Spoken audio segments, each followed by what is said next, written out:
Trump and Congress should confront China on genocide. Commentary.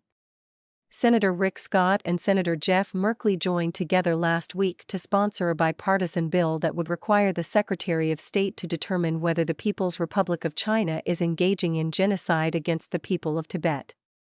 Communist China is committing genocide in Tibet.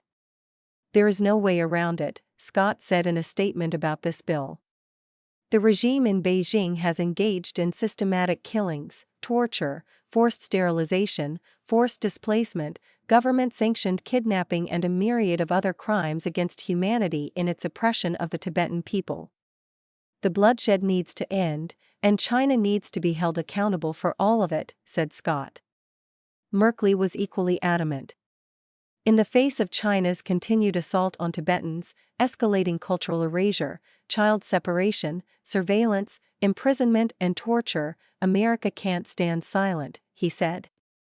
If enacted, the Tibet Atrocities Determination Act would give the Secretary of State a one-year deadline to make a determination and file a report with Congress as to whether acts carried out by officials or agents of the People's Republic of China against Tibetans in Tibet constitute either an ongoing genocide against the Tibetan people or crimes against humanity. If the Secretary does determine that the PRC is committing genocide in Tibet, this would be the State Department's second determination that this communist regime is engaging in genocide. On January 19, 2021, at the end of the first Trump administration, then Secretary of State Michael Pompeo issued a determination that the PRC was engaging in genocide against the Uyghurs in Xinjiang province.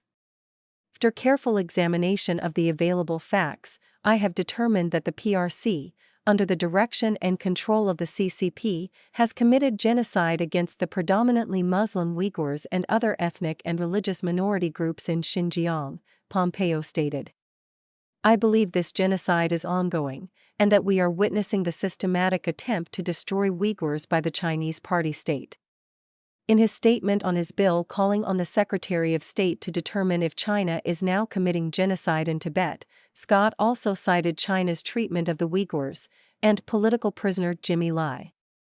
This is par for the course for an evil regime that is simultaneously waging a genocide against the Uyghurs, suppressing Christianity, and locking up political prisoners like my friend Jimmy Lai, said Scott.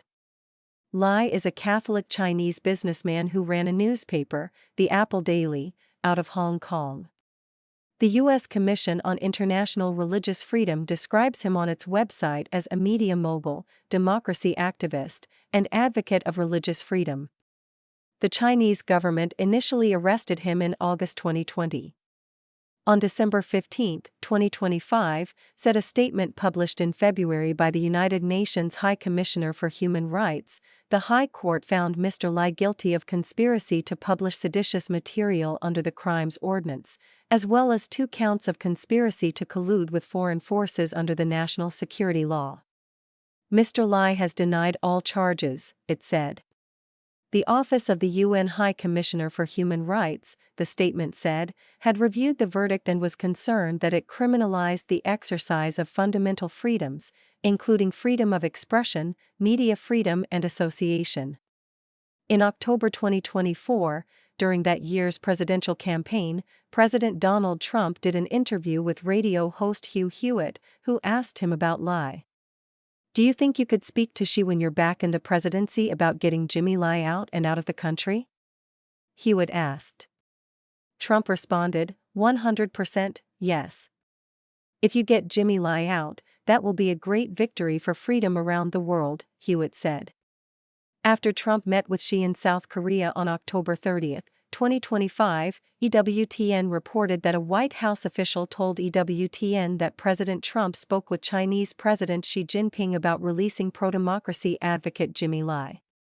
On May 4, Hewitt did another interview with Trump and asked whether the president would ask Xi about Lai again when he meets with him in China later this month. You talk about Jimmy Lai with the chairman. Will you be bringing him up again? Hewitt asked. I will, said Trump. I brought him up, and there's a little bitterness, I would say, with him and Jimmy Lai, but I will be bringing him up. That is the right thing for Trump to do, as is confronting Xi about his regime's existential attacks on the people of Tibet and the Uyghurs. As this column has noted before, the first sentence in the State Department's latest report on human rights in China, which was published in August and covers 2024, says, "Genocide and crimes against humanity occurred during the year in China against predominantly Muslim Uyghurs and members of other ethnic and religious minority groups in Xinjiang." But despite engaging in genocide, the PRC continues to be one of America's top trading partners. In the first 3 months of 2026, according to the Census Bureau, the United States purchased $60.9 billion in imports from China, making it our fourth largest source of imports during that period, after Mexico, Canada, and Taiwan. In February, the Supreme Court issued a 6-3 opinion concluding that the International Emergency Economic Powers Act, enacted in 1977, does not give the president the authority to unilaterally impose tariffs on foreign imports, including those from China. Now, both parties in Congress should work with Trump to enact legislation that would phase out imports from regimes like China's that are engaging in genocide.